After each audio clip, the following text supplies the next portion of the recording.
नमस्कार दोस्तों, स्वागत है आपका अपने यूट्यूब चैनल सत्येंद्र क्लासेस में। जैसा कि आपको मालूम है, हम इन दिनों आपको साइंस के क्वेश्चन करा रहे हैं जो अक्सर एग्ज़ाम में पूछे गए हैं और फिर से पूछे जाने की पूरी संभावना है। जो लोग चैनल में नए हैं वो चैनल को सब्सक्राइब, लाइक और शेयर करें। हम डेली एक क्वेश्चन आप लोगों को करने के लिए देते हैं, उसका आंसर सभी लोग दें, जिससे हम आपको और अच्छा दे सकें। ऐसे क्वेश्चन दें जो एग्ज़ाम में हमेशा पूछे जाते हैं। चलिए, आज का पहला क्वेश्चन आपके सामने। हाँ, एक बात और कहना चाहते हैं, मैथ की वीडियो फ़िलहाल में हम नहीं दे पा रहे हैं, उसका कुछ रीज़न है। बहुत जल्द हम आपको वो भी उपलब्ध कराने की कोशिश करते हैं। चलिए, पहला क्वेश्चन देखते हैं, आपकी स्क्रीन पर है। लिखा है दूर की वस्तुओं। ठीक है, क्या लिखा है? लिखा है दूर की वस्तुओं जैसे सूर्य आदि का ताप किस विकिरण मतलब किस यंत्र के द्वारा मापा जाता है। ठीक है, मान लो जैसे कोई दूर की वस्तु है, यानी कई प्रकाश वर्ष दूर है, जैसे सूर्य हो गया और भी कोई तारे हो गए। अगर हमको उनका ताप मापना, टेम्परेचर मापना है, तो हम किस यंत्र के द्वारा मापते हैं? तो क्या सही होगा? सही होगा आपका पूर्ण विकिरण उच्च तापमापी द्वारा। किसके द्वारा? पूर्ण विकिरण उच्च तापमापी द्वारा। ठीक है, चलिए अगला क्वेश्चन देखते हैं।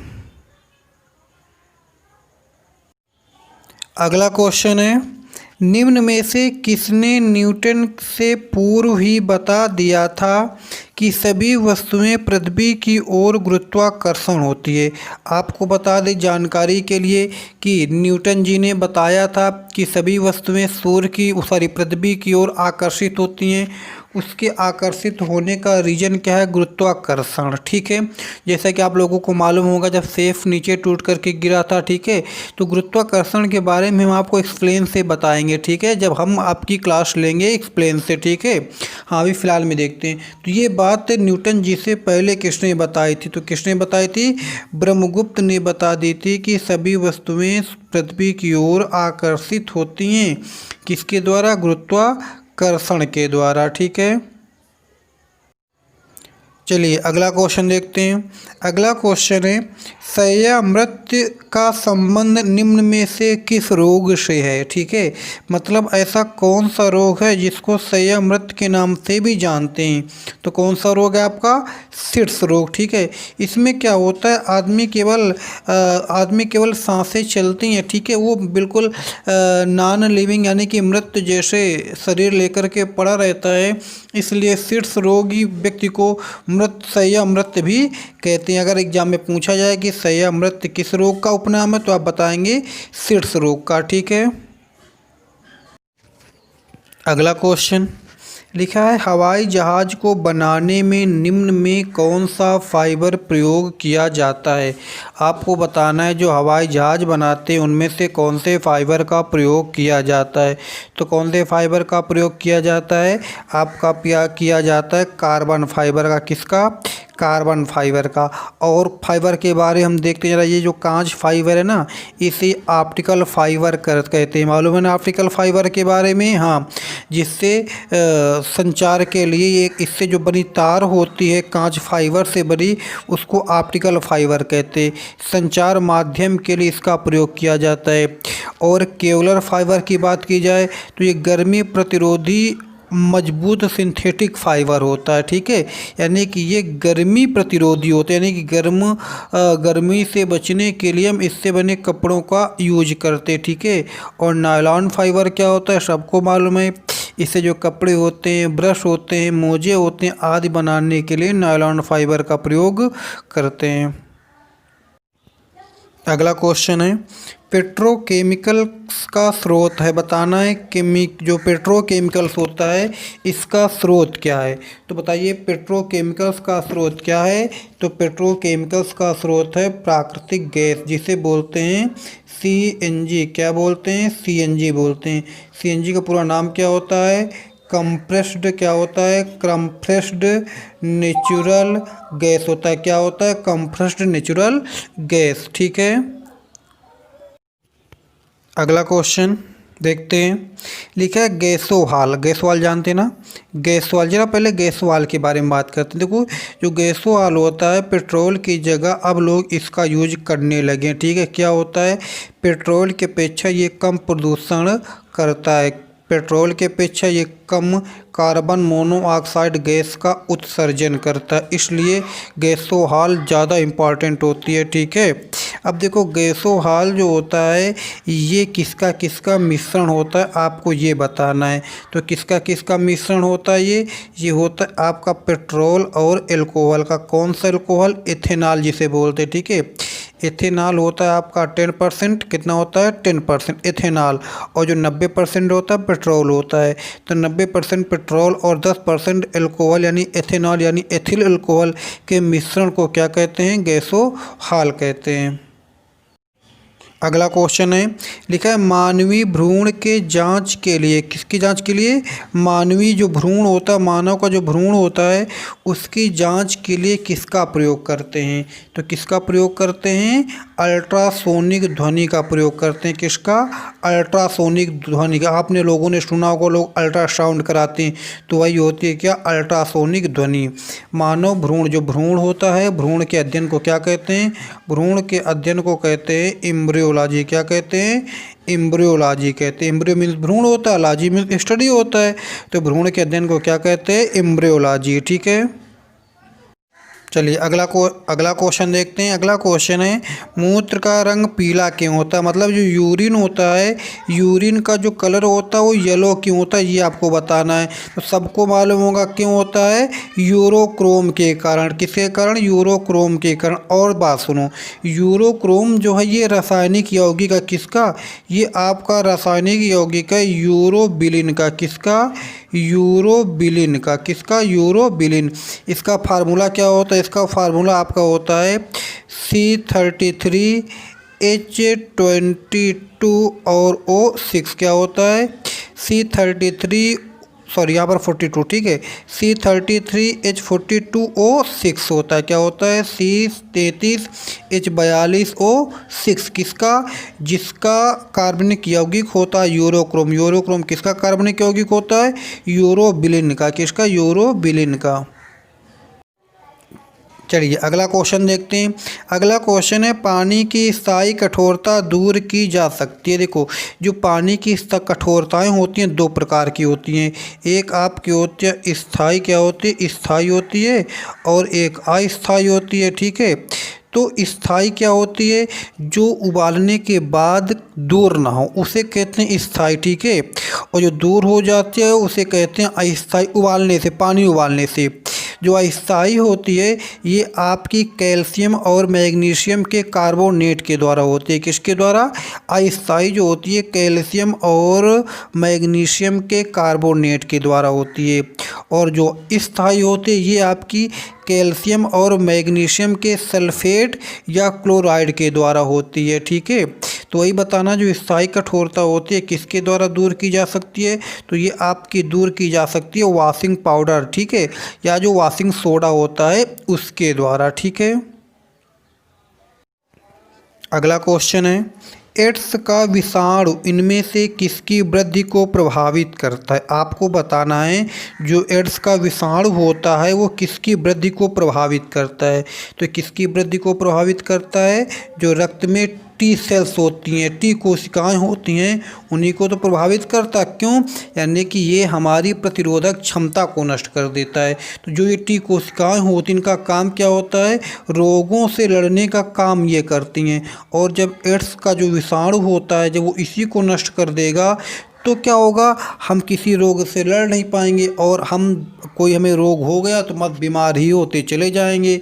इसलिए ये क्या करता है, टी कोशिकाओं को प्रभावित करता है। एड्स के विषाणु का पूरा नाम क्या होता है HIV। क्या होता है, HIV, ह्यूमन इम्यूनो वायरस। क्या होता है, ह्यूमन इम्यूनो वायरस। ठीक है, अगला अगला क्वेश्चन क्या है? अगला क्वेश्चन है नेत्रदान में रोगी में प्रतिरोपण किया जाता है। ठीक है, अगला क्वेश्चन क्या है? अगला क्वेश्चन है नेत्रदान में रोगी में प्रतिरोपण किया जाता है। ठीक है, तो क्या प्रतिरोपण किया जाता है? कार्निया, क्या कार्निया प्रतिरोपण किया जाता है। ठीक है, यानी कि अगर पूछा जाए कि नेत्रदान में किसका प्रयोग किया जाता है तो कार्निया का। देखो और एक बार बताएं। ठीक है, अगर ये पूछा जाए कि न्यूनतम देखने की यानी कि स्पष्ट, ठीक है, स्पष्ट देखने की न्यूनतम दूरी क्या होती है, तो न्यूनतम दूरी कितनी होती है आपको बता दें, 25 सेंटीमीटर। कितनी? 25 सेंटीमीटर स्पष्ट देखने की। और अगर अधिकतम दूरी पूछे तो अधिकतम दूरी की कोई सीमा नहीं है। ठीक है, चलिए अगला क्वेश्चन देखते हैं। अगला क्वेश्चन जैसा कि आपके सामने स्क्रीन पर है, कृत्रिम वर्षा के लिए किसका प्रयोग किया जाता है? मतलब बताना है आर्टिफिशियल रेन जो होती है ना, आर्टिफिशियल रेन के लिए किसका प्रयोग किया जाता है। देखो यहाँ पर ऑप्शन में टाइप करने में मिस्टेक हो गई है। ठीक है, यहाँ पर ऑप्शन अवेलेबल नहीं है, तो बता दें किसका प्रयोग किया जाता है। प्रयोग किया जाता है AGI का। किसका? AGI सिल्वर आयोडाइड का प्रयोग किया जाता है। किसका? सिल्वर आयोडाइड का। ठीक है, अगला क्वेश्चन लिखा है समुद्र की सतह में पाई जाने वाली वनस्पति को क्या कहते हैं। ठीक है, आपको बताना है जो समुद्र की सतह पर यानी कि नीचे पानी के अंदर, ठीक है, जो पाई जाने वाली वनस्पति होती है उनको क्या कहते हैं। तो उनको क्या कहते हैं?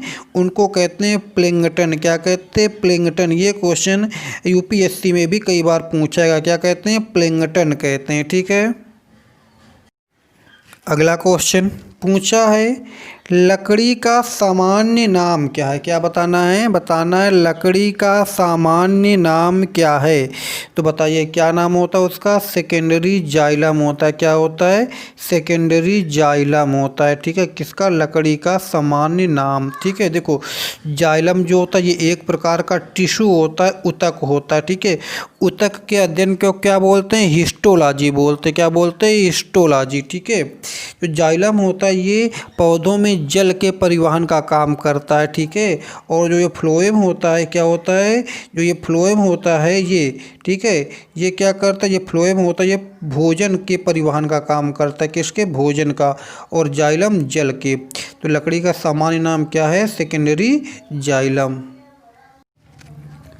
अगला क्वेश्चन लिखा है किसी द्रव का वाष्पीकरण होने से, बताना है अगर हम किसी द्रव को वाष्पोराइजेशन करते, वाष्पीकरण करते हैं तो उससे क्या होगा? तो उससे क्या होगा? उससे क्या होगा? उससे आपका जो तापमान है किसका? द्रव का, वो क्या होगा? बढ़ेगा। सॉरी, मतलब क्या होगा? घटेगा। क्या होगा? घटेगा। अगर हम उसका वाष्पीकरण कर रहे हैं उसका टेम्परेचर क्या होगा? घटेगा। किसका? द्रव का। ठीक है, तो यानी कि वाष्पीकरण करने से क्या होता है? उसका टेम्परेचर घटता है। ठीक है, चलिए अगला क्वेश्चन देखते हैं। अगला क्वेश्चन है त्वचा का रंग किसके कारण होता है। जैसे कि कुछ लोग सांवले होते हैं, कुछ भूरे होते हैं, कुछ वाइट होते हैं, अलग अलग टाइप का कलर होता है बॉडी का। ठीक है, तो किसके कारण होता? तो किसके कारण होता? मेनालिन के कारण। किसके कारण? मेनालिन के कारण। ये एक प्रकार का पिगमेंट होता है। आप लोगों को जानकारी के लिए बता दें जो तिल होता है, आप लोग देखे होंगे तिल सबके बॉडी में होता है। जो तिल होता है, मस्सा होता है, उससे क्या होता है? वो मेनालिन ही एक जगह इकट्ठा हो जाता है। जानकारी के लिए बता दें जब वो एक जगह पर बहुत अधिक मात्रा में एकत्र हो जाता है तो वहाँ पर वो कैंसर का रूप भी धारण कर सकता है। ठीक है, चलिए अगला क्वेश्चन देखते हैं। अगला क्वेश्चन है कौन सी धातु ऑक्सीजन व नाइट्रोजन दोनों में जलती है। आपको बताना है कि देखो जितनी वस्तुएं हैं वो सारी वस्तुएं ऑक्सीजन की प्रेजेंस में जलती हैं, लेकिन कौन सी ऐसी धातु है जो नाइट्रोजन की प्रेजेंस में भी जलती है। तो कौन सी है वो? जिरकोनियम। कौन सी है? जिरकोनियम। जिरकोनियम का संकेत क्या होता है? Zr होता है। क्या होता है? Zr। इसकी परमाणु संख्या कितनी होती है? परमाणु संख्या 40 होती है। और इसके जो समस्थानिक होते हैं किसके? जिरकोनियम के कितने होते हैं? 5 समस्थानिक होते हैं। ठीक है, चलिए अगला क्वेश्चन। अगला क्वेश्चन है, एक व्यक्ति पहाड़ों पर चढ़ते समय आगे की ओर झुक जाता है क्यों? ठीक है, यानी कि जब वो ऊंचाई पर चढ़ता है तो आगे की ओर झुक जाता है क्यों? तो क्यों झुक जाता है? स्थायित्व बढ़ाने के लिए। किसके कारण? स्थायित्व बढ़ाने के लिए। ठीक है, इसका आंसर ये भी हो सकता है इसलिए झुक जाता है कि जो गुरुत्व की रेखा है, ठीक है, वो उसके पैरों के तलवों के मध्य से होकर के गुजरे। यही रीज़न होता है जो आपकी पिसा की मीनार है जो झुकी हुई है ना, झुकी होने के बावजूद भी गिरती नहीं है। क्यों? क्योंकि उसके जो गुरुत्व केंद्र की रेखा उसके आधार से हो करके जाती है। ठीक है, चलिए अगला क्वेश्चन देखिए, जैसा कि लिखा है बैटरी के द्वारा कौन सा हानिकारक अवशेष उत्पन्न होता है। ठीक है, आपको बताना है बैटरी के द्वारा कौन सा हानिकारक अवशेष उत्पन्न होता है। तो कौन सा उत्पन्न होता है? सीसा, लेड। ठीक है, क्या होता है? सीसा उत्पन्न होता है। ठीक है, चलिए आप लोगों के लिए आज का यह क्वेश्चन है, इसका आंसर बताना है। हाँ, जो कल का आंसर था उसमें था सभी के लिए, जो उसमें रिप्रोडक्शन के बारे में पूछा था उसका आंसर था सभी के लिए। ठीक है, लैंगिक, अलैंगिक और जो एक और ऑप्शन था वो क्या था, शायद था वो पुनरुद्भवन या ऐसे कुछ करके था, उसमें सारे आंसर सही होंगे। ठीक है, तो आपको आज बताना है कि T4D क्या है, बताना T4D क्या है। ठीक है, आज का ये लास्ट क्वेश्चन है, पूछा है। ठीक है, लास्ट क्वेश्चन पूछ रहा है, क्या पूछा है? पूछा है जेनिको प्रौद्योगिकी क्या पूछा है? जेनिको प्रौद्योगिकी क्या है? चलिए बताइए जेनिको प्रौद्योगिकी क्या है। तो आपको बता दें क्या है, आनुवंशिक रोगों को पूर्व सूचना प्राप्त करने की तकनीक होती है। मतलब जो आनुवंशिकी रोग होते हैं जैसे कि आपकी होती है वर्णांधता होता है, हीमोफीलिया होता है, ये सब क्या है? ये आनुवंशिकी रोग हैं। ठीक है, यानी कि एक पीढ़ी से दूसरी पीढ़ी में ट्रांसफ़र होते रहते हैं। तो ऐसे रोगों की सूचना पहले से ही प्राप्त करने की प्रौद्योगिकी को क्या कहते हैं? सिस्टम को क्या कहते हैं? जेनिको प्रौद्योगिकी कहते हैं। क्या कहते हैं? जेनिको प्रौद्योगिकी कहते हैं।